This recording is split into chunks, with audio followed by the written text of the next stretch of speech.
સુરતના ખેડૂત અગ્રણી જયેશ પટેલની કેન્દ્રીય નાણામંત્રીને રજૂઆત કપાસ પરની 11% ઇમ્પોર્ટ ડ્યુટી યથાવત રાખવા પત્ર લખ્યો છે।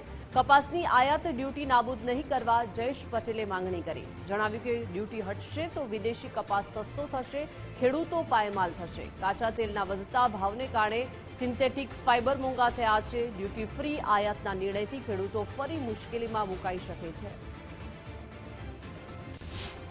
લિસ્ટમાં જે રીતે યુદ્ધ થઈ રહ્યું છે એના કારણે ફૂડના ભાવ વધવાને કારણે સિન્થેટિક જે ફાઇબર છે મોંઘું થવાને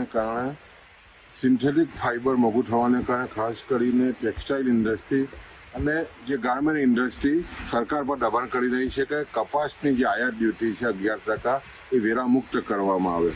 અગાઉ પણ તમે જોવો તો જ્યારે પણ નવેમ્બર અને ડિસેમ્બરમાં વેરામુક્ત કપાસ કરવામાં આવ્યો ત્યારે સ્વાભાવિક છે કે સસ્તો કપાસ વિદેશથી આવવાને કારણે ખેડૂતોને લાખો હજારો ખેડૂતોને ભારત દેશના ખેડૂતોને કપાસ પકવતા ખેડૂતો ખૂબ જ મોટું નુકસાન થયું છે।